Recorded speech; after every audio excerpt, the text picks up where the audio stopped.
आदरणीय भद्दे जी को मैं वंदना करता हूं और भीम आर्मी के जिलाध्यक्ष एवं उनकी टीम और भी जो हमारे यहाँ धम्म उपासक एवं उपासिकाएं बैठे हुए हैं, आप सभी को भी सादर जय भीम, नमो बुद्धाय।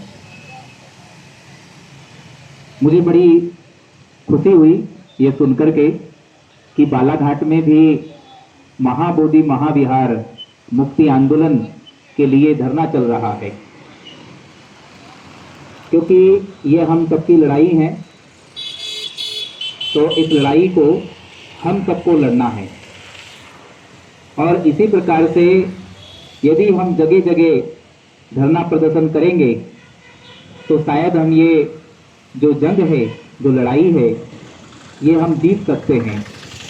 इसलिए बालाघाट के सभी धम्म उपासकों एवं उपासिकाओं को मैं बधाई देना चाहूँगा, साधुवाद देना चाहूँगा कि आप सभी साधुवाद के पात्र हैं। आप सभी को बहुत बहुत साधुवाद, बहुत बहुत मंगल कामनाएं। और मैं ये भी उम्मीद करता हूँ कि इसी प्रकार के धरने हम जगह जगह पर आयोजित करें, जिससे कि वहाँ के जो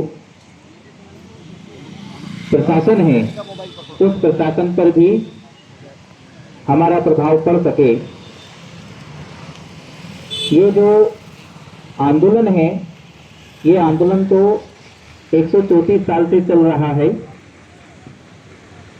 लेकिन अभी वर्तमान में इस आंदोलन की शुरुआत 12 फरवरी से हुई है और 12 फरवरी से लगातार ये आंदोलन चल रहा है। बीटी एक्ट 1949 के विरोध में है। ये जो बीटी एक्ट 1949 है, ये संविधान लागू होने से पहले बना था।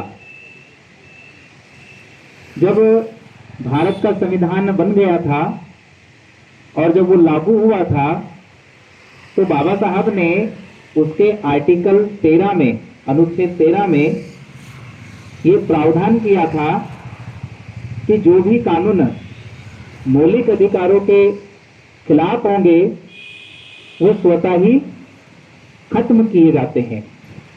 उन कानूनों को शून्य घोषित किया जाता है, वो शून्य हो जाएंगे, स्वतः ही शून्य हो जाएंगे। तो जितने भी कानून जो 1950 से पहले थे और मौलिक अधिकारों के खिलाफ थे, मौलिक अधिकारों का वो वायलेशन करते थे, तो वो सारे के सारे कानून शून्य हो गए आर्टिकल 13 के अनुसार। लेकिन ये जो 1949 का जो कानून था, बीटी एक्ट, इस कानून को जानबूझ करके सुप्रीम कोर्ट और उस समय की गवर्नमेंट की मिली भगत के कारण ये कानून आज तक भी चल रहा है। ये गैर संवैधानिक है, ये संविधान के मौलिक अधिकारों का उल्लंघन करता है।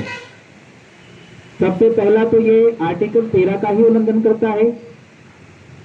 दूसरा, ये आर्टिकल 14 और आर्टिकल 15 और 16, ये जो 3 आर्टिकल्स हैं, इन तीनों आर्टिकल्स का ये उल्लंघन करता है।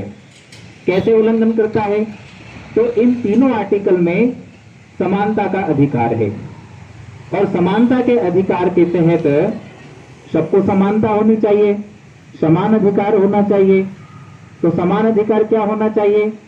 समान अधिकार में यह है कि जिन जिन के भी अपने अपने आस्था स्थल हैं, जैसे मुसलमान का आस्था स्थल मस्जिद है, ईसाई का आस्था स्थल चर्च है और हिंदुओं का आस्था स्थल मंदिर है और सिखों का आस्था स्थल गुरुद्वारा है, तो बौद्धों का आस्था स्थल बुद्ध विहार है, महाबोधि महाविहार है। तो होना क्या चाहिए? होना ये चाहिए कि जिन जिन के जो जो आस्था स्थल है, उनके रखरखाव की जिम्मेदारी, उनके प्रबंधन की जिम्मेदारी उसी समुदाय की, उसी कम्युनिटी की होनी चाहिए।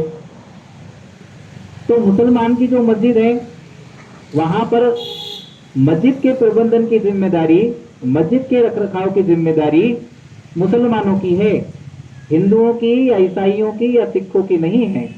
आप कोई सी भी मस्जिद की कमेटी उठा करके देख लीजिए, प्राचीन से प्राचीन मस्जिद की या मदरसे की कमेटी उठा करके देख लीजिए, उसमें सभी आपको मुसलमान मिलेंगे, कोई हिंदू या कोई सिख या कोई ईसाई नहीं मिलेगा।